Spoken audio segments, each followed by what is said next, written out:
Magandang araw sa inyong lahat! Kumusta kaibigan? Narito tayo sa Drin Success Fuel Channel kung saan ang tagumpay ay hindi lamang pangarap, kundi isang diskarte na kayang abutin. Ngayon, tatalakayin natin ang 10 makapangyarihang aral mula sa aklat na The Art of Strategy ni Barry J. Nalbuff at Avinash K. Dixit. Ang aklat na ito ay naglalaman ng mga prinsipyo ng game theory at kung paano ito maiaangkop sa ating mga desisyon sa buhay at negosyo. Kaya't umupo ka, mag-relax, at samahan mo akong talakayin ang mga aral na ito na tiyak na makakatulong sa iyong paglalakbay patungo sa tagumpay. Una sa lahat, mahalaga ang pag-unawa sa mga batayang konsepto ng game theory. Ano nga ba ang game theory?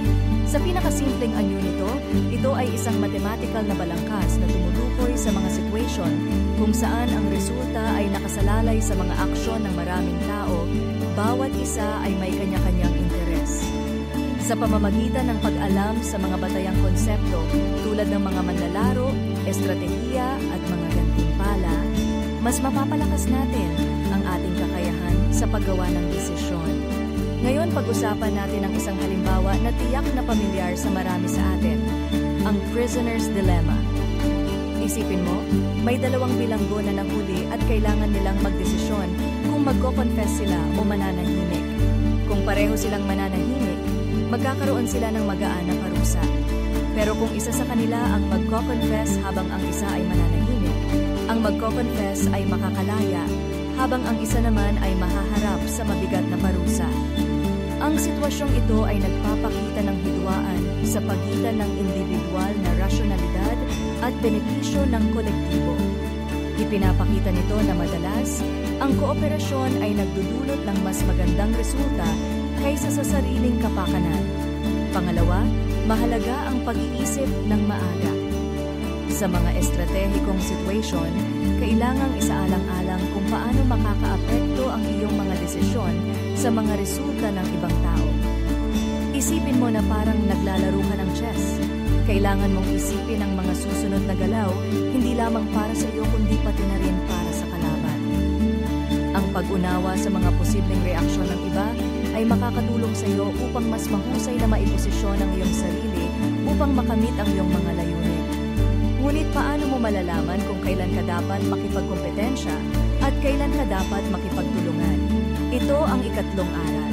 Sa bawat sitwasyon, may mga pagkakataon na ang pakikipagtulungan ay mas makabubuti kaysa sa pakikipagkompetensya.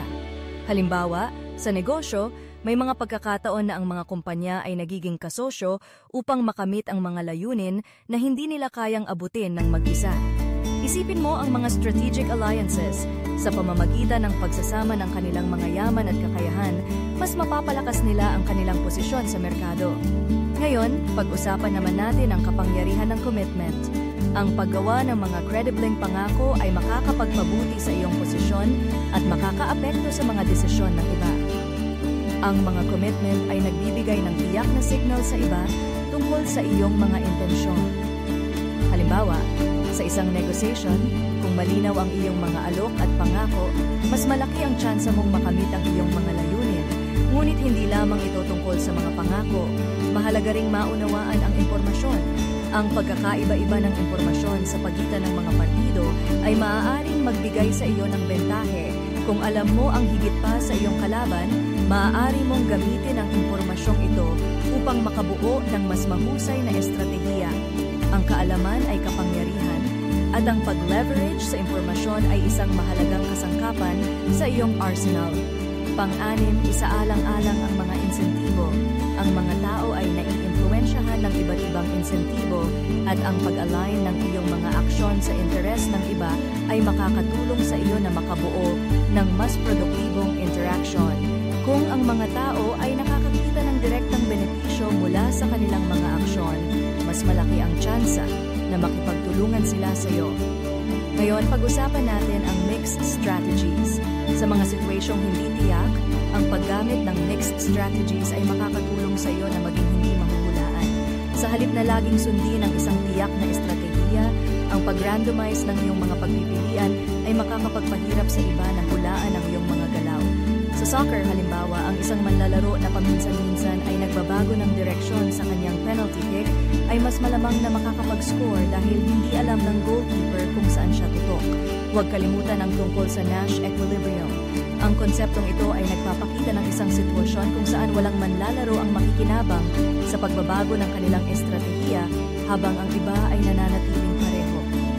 Ang pag-unawa sa Nash equilibrium ay makakatulong sa iyo na matukoy ang mga matatag na resulta sa mga estratehikong sitwasyon. Panghuli, mahalaga ang kakayahang umangkop. Ang pagiging handa na baguhin ang iyong estratehiya batay sa mga pagbabago sa paligid at mga aksyon ng iba ay isang susi sa tagumpay. Sa mga sitwasyong patuloy na nagbabago, ang kakayahang umangkop sa iyong diskarte ay makakatulong sa iyo na makamit ang iyong mga layunin. Sa kabuuan, ang mga aral na ito mula sa The Art of Strategy ay nagbibigay ng mahahalagang pananaw sa kung paano natin maiaangkop ang game theory sa ating mga desisyon sa buhay at negosyo. Sa pamamagitan ng pag-unawa sa mga prinsipyong ito, mas mapapalakas natin ang ating kakayahan na makipag-ugnayan at makipagtagumpayan sa ating mga layunin. Maraming salamat sa pakikinig. Umaasa akong nakatulong ang mga nilalaman na ito sa iyo. Kung nagustuhan mo ang ganitong uri ng nilalaman, huwag kalimutang i-like, i-share, at mag-subscribe sa aming channel upang patuloy na suportahan ang aming team. Hanggang sa muli kaibigan, at naway maging matagumpay ka sa iyong mga susunod na hakbang.